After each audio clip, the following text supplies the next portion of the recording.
Good evening সবাইকে। আজকে চলো বানিয়ে ফেলি মাটনের একটা রেসিপি, এবং সেই রেসিপিটার নাম হচ্ছে মাটন রোগান জোশ, যেটা বাড়িতে বসে তোমরা বানিয়ে এবং খুব টেস্টিভাবে তোমরা খেতে পারবে। চলো মাটন রোগান জোশ বানিয়ে ফেলি। মাটন রোগান জোশ বানাতে আমাদের কি কি ইনগ্রেডিয়েন্টস লাগছে সেটা চলো আগে প্রথমে দেখিয়ে দিই। আমি এখানে 1 কেজি মতো মাটন নিয়েছি। আমি সিনার পিস নিয়ে এসেছি আজকে, তোমরা যেরকম ভাবে ইচ্ছা সেটা আনতে পারো। আচ্ছা, এরপরে নিয়ে নিয়েছি কিছু শুকনো লঙ্কা, নিয়েছি 2 বাটি পেঁয়াজ। এটা 1 কেজি মাংসে আমি 4টে পেঁয়াজ ইউজ করছি। এখানে নিয়েছি 12-14 টুকরো রসুন, আর এই ধরো 50 গ্রাম মতন আদা।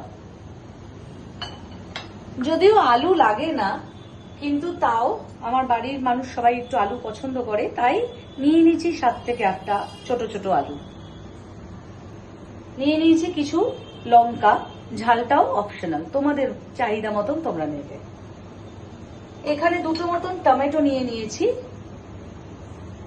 আর এইবার কিভাবে শুরু করি চলো দেখাই, কিভাবে আমরা প্রথমে শুরু করব এটাকে।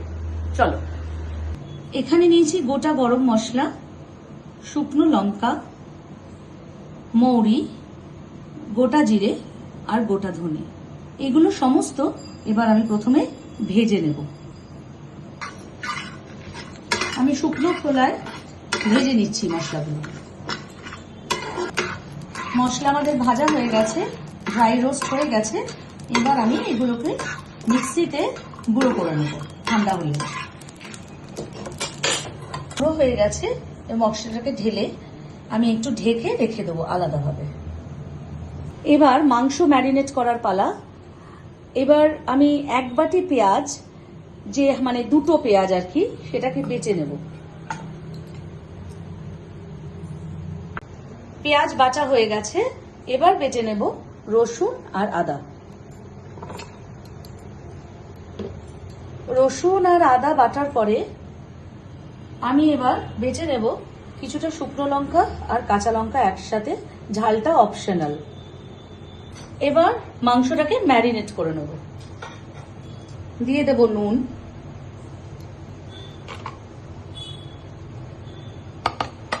হলুদ, কাশ্মীরি মির্চ, জিরের গুঁড়ো, টক দই 1 চামচ,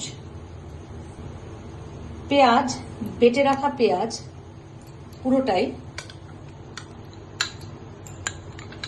টমেটো কুচি 1টার মতন, ছোট একটা, আদা রসুনের পেস্ট 2 চামচ, ঘি অল্প 1 চামচ, ছোট 1 চামচ, লঙ্কার পেস্ট 1.5 চামচ মতন, আর সর্ষের তেল 1 টিস্পুন টু 2 টিস্পুনফুল মতন। মাংসটাকে এবার খুব ভালোভাবে ম্যারিনেট করে 1 থেকে 1.5 ঘন্টা ফ্রিজে রেখে দিতে হবে। এদিকে কড়াই বসিয়ে দিয়েছি, কড়াই গরম হয়ে গেছে, ঢেলে দিলাম তেল। তেল গরম হয়ে গেছে, এবার যে 2টো পেঁয়াজ কুচিয়ে রেখেছিলাম সেই 2টো পেঁয়াজের বেরেস্তা বানিয়ে নেব।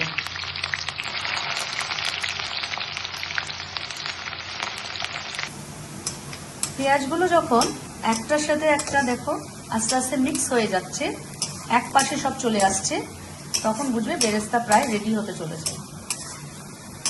পেঁয়াজের বেরেস্তা প্রায় হয়ে গেছে আমাদের। এবার আস্তে আস্তে তুলে নেব, নাহলে পুড়ে যাবে। এবার কড়াইতে দিয়ে দেবো হলুদ আর নুন। আলুগুলো ভেজে নেব। এবার আলু ভাজা হয়ে গেছে, এবার আলুগুলোকে তুলে নেব। কিছুটা তেল তুলে রেখে আমি কড়াইয়ের মধ্যে দিয়ে দিলাম শুকনো লঙ্কা ফোড়ন, আর যেটার জন্য আমার কালার আসবে সেটা অবশ্যই দেব, সেটা কোনো আর্টিফিশিয়াল জিনিস নয়, সেটা কিছুটা চিনি ফোড়নে দেব। গ্যাসের ফ্লেমটাকে একদম লো করে দুটোকে একটু হালকা ভেজে নেব। ইতিমধ্যে 1.5 ঘন্টা ম্যারিনেশন হয়ে গেছে আমার। এই তেলের মধ্যে আমি মাংসগুলোকে দিয়ে দেব।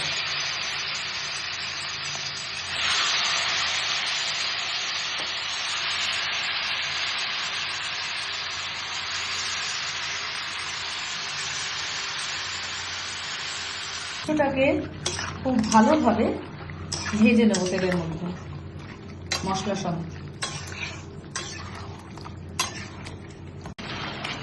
মাটন প্রায় কষানো হয়ে গেছে,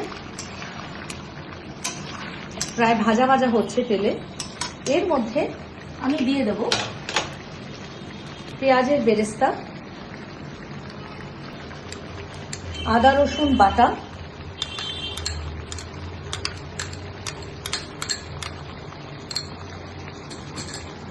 একটা টমেটো দিয়েছিলাম, আর একটা টমেটোর পিউরি, আর লঙ্কা বাটা, যদিও এটা অপশনাল। এবার আমি আরো এটাকে কষাতে থাকবো।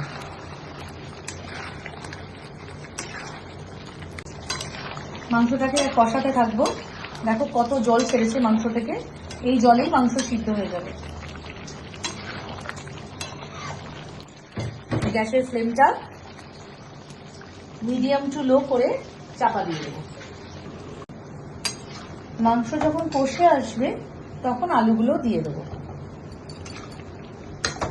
এবার একদম গ্যাসটা লো ফ্লেমে রেখে মাংসটাকে কষাতে থাকবো।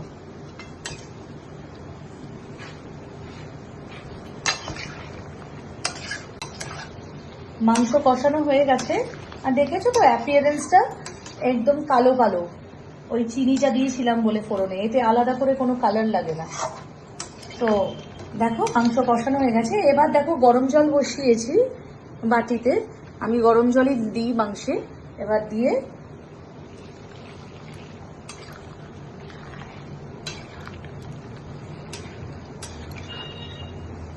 এবার চাপা দিয়ে দেবো। তোমাদের যদি টাইম কম থাকে তাহলে তোমরা প্রেসারেও করে নিতে পারো জল দেওয়ার পরে, কিন্তু কড়াইতে বা হাঁড়িতে করলে টেস্টটা অনেকটা ভালো আসবে। Mutton rogan josh ready. এবার খেতে দিয়ে দিয়েছি, একটু স্যালাড কেটে নিয়েছি। এবার তোমাদেরকে রিভিউ দেব কেমন হয়েছে।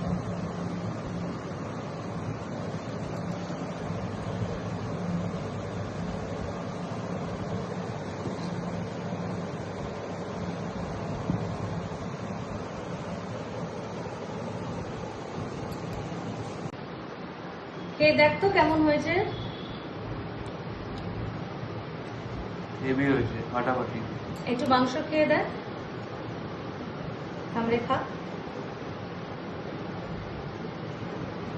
নরম হয়েছে, ভালো হয়েছে। হ্যাঁ, একদম পারফেক্ট। মাটন রোগান জোশ খেতে একটু বেশি জোশ। তো তোমরা এই রান্নাটা করে আমাকে অবশ্যই কমেন্ট সেকশনে লেখো কেমন লাগলো এই রেসিপিটা। আর অবশ্যই এই ভিডিওটা ভালো লাগলে আমাকে একটু লাইক, শেয়ার, কমেন্ট আর সাবস্ক্রাইব করে দিও। থ্যাংক ইউ, গুড নাইট, সবাই ভালো থেকো। ওকে। তোমাদের বাড়িতেও কেউ আছে যে মাটন খায় না, চিকেন খায় না? আছে তো আমার মেয়ের মতো। দেখো, মেয়ের জন্য আজকে বানিয়েছি একটা অমলেটের রেসিপি, এবং এই রেসিপিটা খুব তাড়াতাড়ি শেয়ার করবো। মাদের তো খুব প্রবলেম যে মেয়েরা, ছেলের মেয়েরা খাচ্ছে না। তো চলো, এই রেসিপিটা ইজ কামিং ভেরি সুন।